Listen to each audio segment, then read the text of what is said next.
Welcome to Where Stories Meet, a storytelling podcast based here in Abingdon, Virginia. On today's episode, we speak with two locals, Rick Humphries and David Dalton, about the restoration projects that they have done here in Abingdon and how others can get involved in restoration of historic places as well.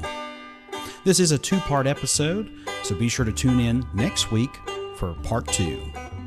With me today, I have two wonderful guests. I have Rick Humphries and David Dalton, who both are doing wonderful things in preservation here and can help hopefully give us a little bit more insight about some of the preservation things that have been going on in Abingdon for a number of years, actually. So thank you both for joining me today.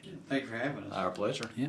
So for anybody listening, I guess whoever wants to start, I'll let y'all pick that. Tell us a little bit about yourself. Like what brought you to Abingdon? Have you always lived here, or is there something that pulled you here?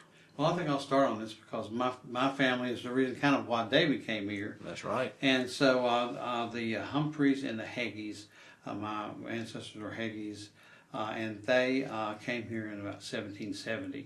So they've been here since 1770 and have been, and like any other family that's going to be in an area, they have been part of the history of that and become part of the history of the town and the county, Washington County. And so through this, I've developed a love for history of our county. Well, a great cause of that was my grandmother, Heggie. She would recount stories of our ancestors and what they did and what they accomplished and all the good things, kind of the hit parade, of your family. And so, and then she kind of was even better because she had artifacts. One of my my great grandfather's high chair, and not to embellish this because it shouldn't be embellished, but he was in John Hunt Morgan's Raiders during the Civil War, and so that was his chair when he was just a kid. And wow. so she said, well, here, you take this. You're interested in it. And so in several things like that she did. So I also had the tangible asset, which was at the time was furniture or artifacts or whatever. In antiques, well, they're called smalls, a lot of it. And so that is what led into wanting to do restore and save old homes. Wonderful. So Chad, my story starts back in 1986. I was working for a prep school in Chattanooga, Tennessee, and I drove up 81 and pulled off on my way to Wise, Virginia. And I came through this little hamlet called Abingdon. I had no idea it existed. And I remember driving through Main Street and I said, oh my gosh, this place is beautiful. Well, little did I know 2 years later I'd be meeting my future wife in Charlotte. I'm a native Charlottean. My wife, which is Rick's sister, was living in Charlotte at the time. And she says that I invited myself up here for her homecoming. She went to Emory and Henry. And then she said I invited myself for Christmas. And which I don't remember any of this, but she says that's when I got a chance to meet Rick, and I got a chance to meet probably the two most special people, and that's Lois and Paul Humphries.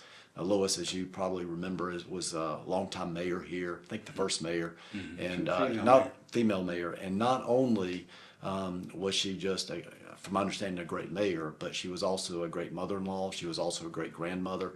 How she could be 6 places at one time is beyond me, but that was amazing. Yeah. And then let's fast forward to about 2008, 2009.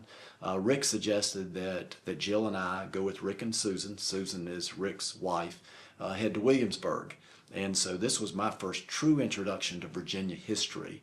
My wife always told me that history begins in Virginia. Me being in North Carolina, I didn't realize that. Well, lo and behold, I just did some research a couple of years ago, and I found my Dalton ancestors came from England and they landed in Virginia. So suddenly I took a really special keen in the past couple of years. But before that, we went to Williamsburg, and of course they have the Williamsburg Inn. And Rick was able to convince the lady at the front desk to allow us the next morning to go into all the little tenant buildings. And so we went in there and I got a real full understanding about what it was like to live in Williamsburg. And so that's where it really whet my appetite and Jill's appetite to start this journey. So I really, Rick is a key component, is really our inspiration. And he'll probably tell you a little bit about some of the things that he's done, but we have tried to model and try to follow in his footsteps. Some people call it inspiration. Other people call it blame. So I think I maybe share a little in each one of those.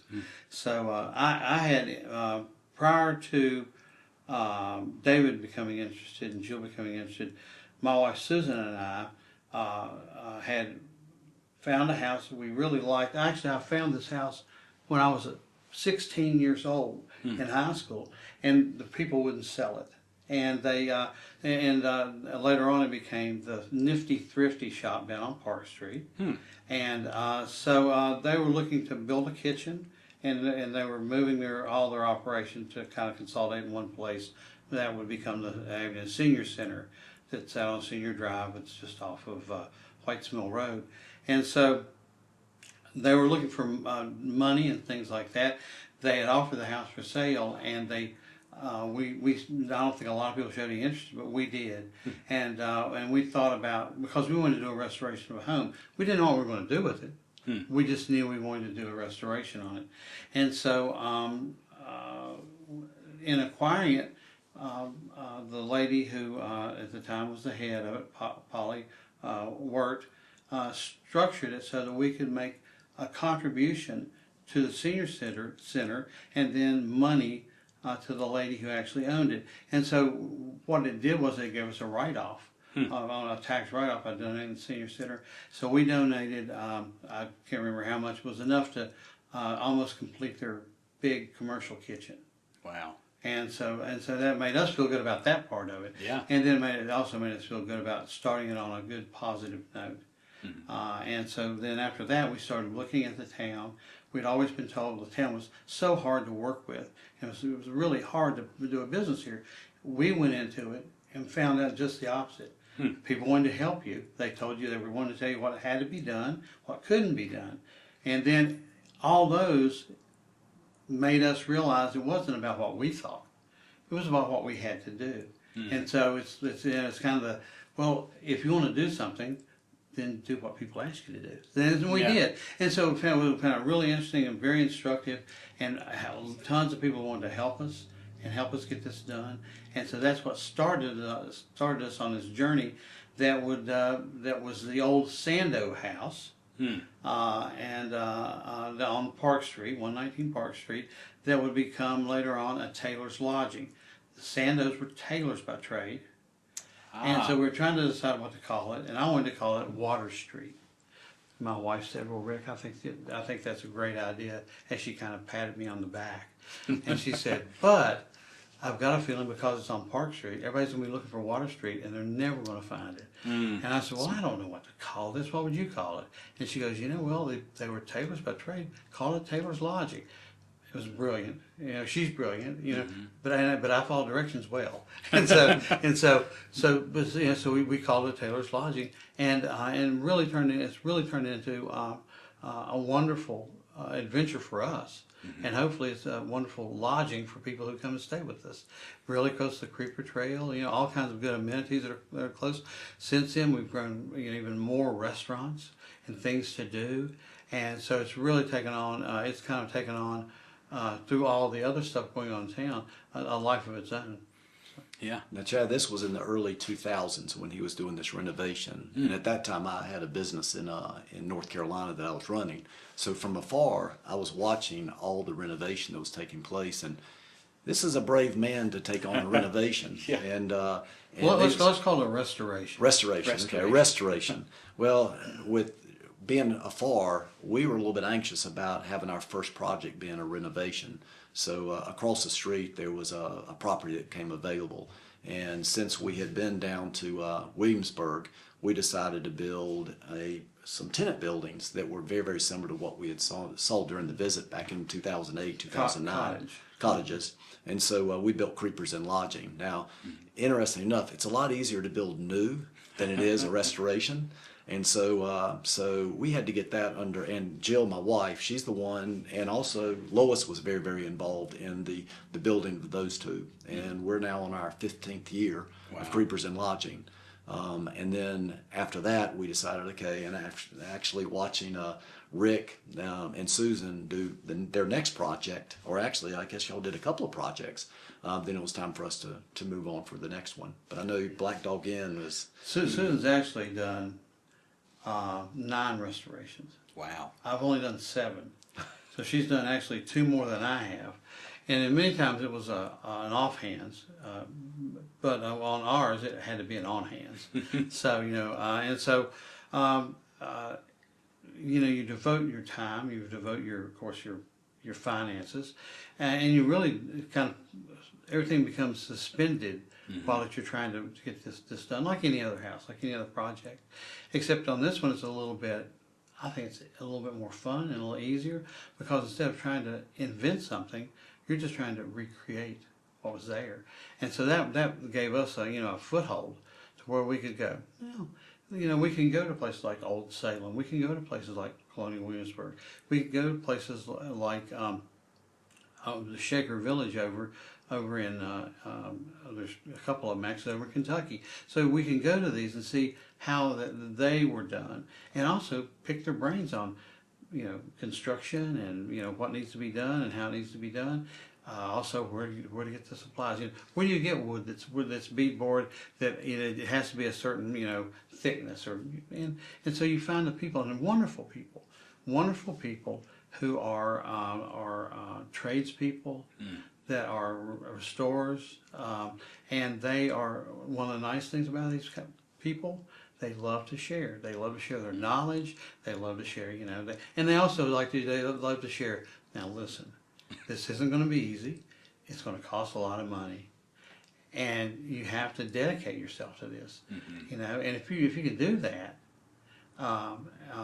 then we'll help you all we can. One of the first things I'd like to mention, one of the very first things before you ever start a restoration, one of the best friends you need to have is a banker. Yeah. Bankers are really, and we found a great partner in First Bank and Trust here in Abingdon, and a local bank that could help us do stuff, and they were more than happy to try to do it, and could look over the things of if you ask for, if we put in for federal and state tax credits, then those are forthcoming after, not during, and so they have to buy in the thought of, well, we're going to get money back, but it's not going to be initially. It's going to be like a traditional mortgage type thing or a business loan, and so they were very good about being able to come to the table and say, listen, guys, if you need it, we got you covered. We're going to be in this restoration with you. Oh, so that was really good. Yeah, and the other one's an accountant. yeah, that is very true. Rick, I think you would agree that I think before COVID, there was a long list of craftsmen in the area. And I think COVID, because of COVID, for one reason or another, I think a lot of people decided to retire.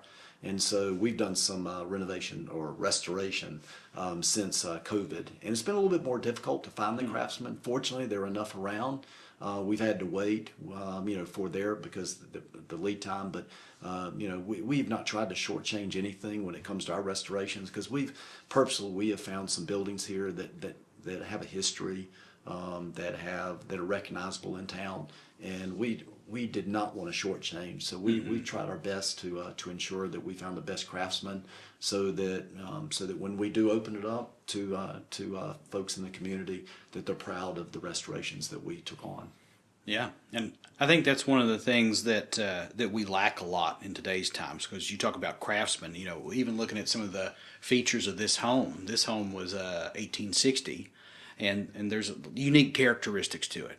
And now I'm finding one of the popular homes a lot of people are building now is those ranch-style homes. It's all white, got a little bit of stonework on it, black accents for the shutters and things. But there's no character to it. It looks the same as the next home and the next home. But, when we're talking about the William King House or the Black Dog or Taylor's Lodging, the Fields Pen House, all these different homes, as soon as you say the name, I can tell you what it looks like. Right. Just because it feels like these homes and these buildings at one time were built almost like a person. Well, you're exactly right. They do have personalities, and then they take on personalities. They take on, this is also known as the Fields Pen House. Well, the Fields were the ones that built it, and the Penns were the last people that owned it, and so they took on their families, and the houses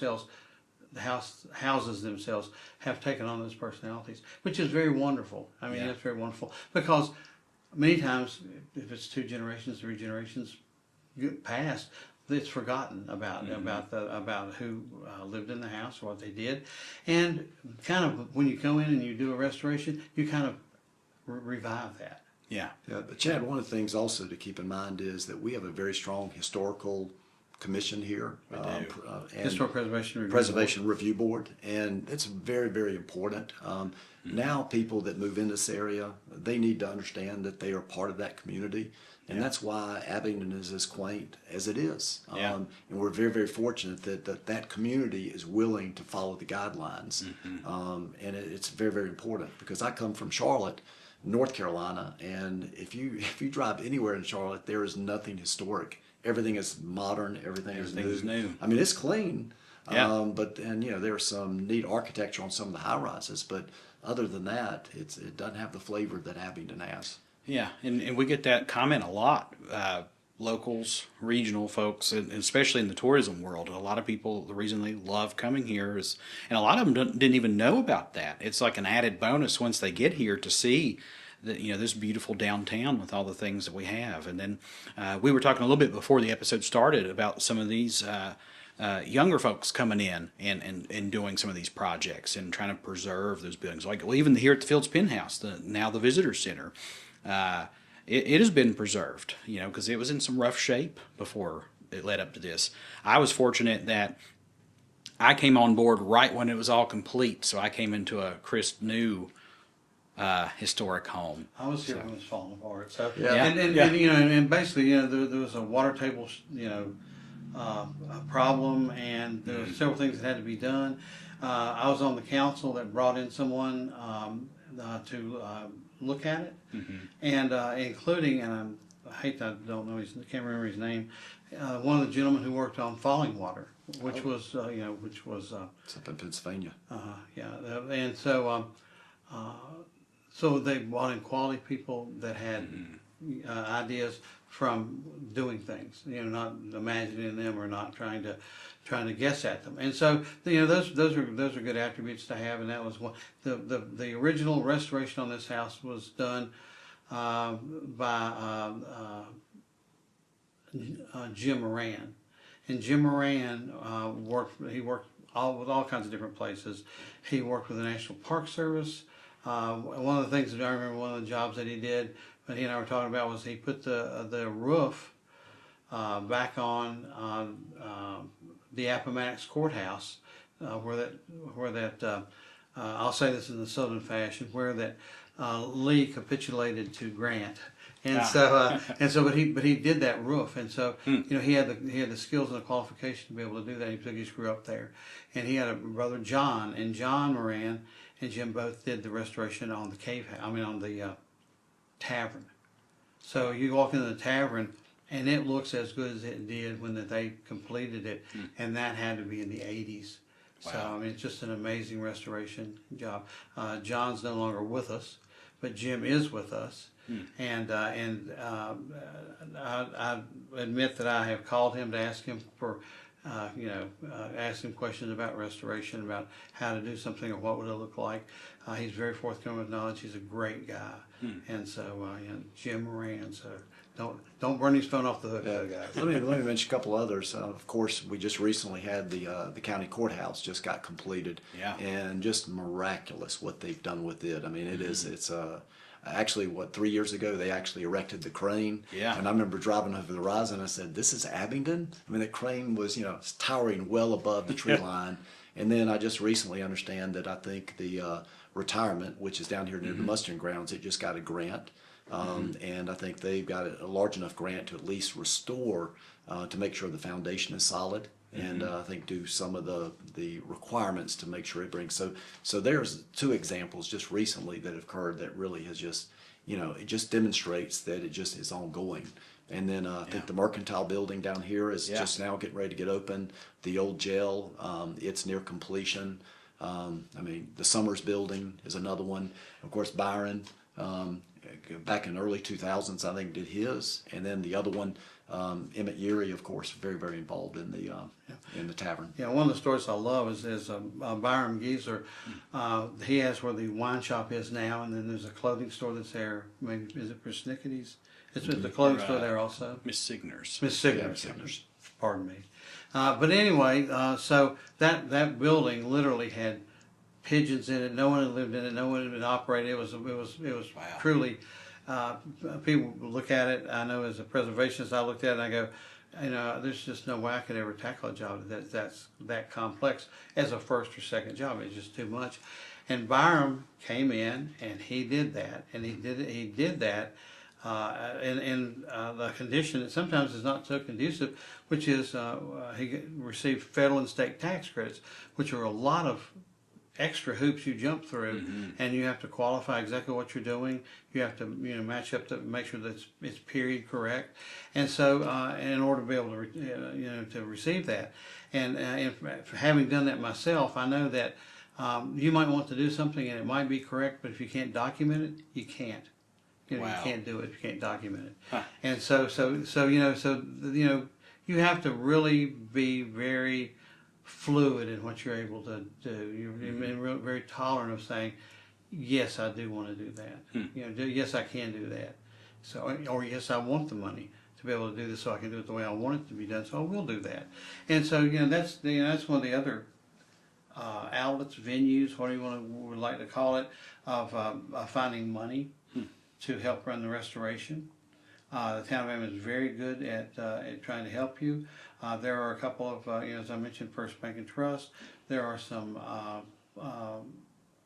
people who are accountants, Spear and Blevins. You have to be really kind of qualified to do that, to know exactly what forms and stuff you have to send in. They're very good at that. They've helped me on 2 or 3 projects. And so I always find them very forthcoming with knowledge that I don't have. So Chad, the 170 East Main Street, that's where the old Abingdon, Virginia newspaper used to be. White Birch is there now. Yes. We purchased that, I believe, back in about 2013, 2014. And we actually went after the historic tax credits, and we had to. There is no way that we could have afforded that renovation, because once we started tearing things out, realized it was termite infested, and so it cost us a lot more than we expected. But thank goodness for historic tax credits, we were able to. Who talked you into those? I don't know who. It could have been Rick Humphries, maybe. So anyway, we restored that. And it's really a funny story about that is the only reason we purchased that, my wife watches Hallmark Christmas movies with my daughters, or used to when they were at home. And she said that every single small town in a Hallmark Christmas movie had that building in it. And she just had to have it. So it's amazing. If you want to stay happily married, you do whatever your wife says. You listen. And that was going to be our Virginia residence until the William King House became available. Okay. Then Jill made the next remark, said, I really would like for us to have that as our Virginia home. So the rest is history.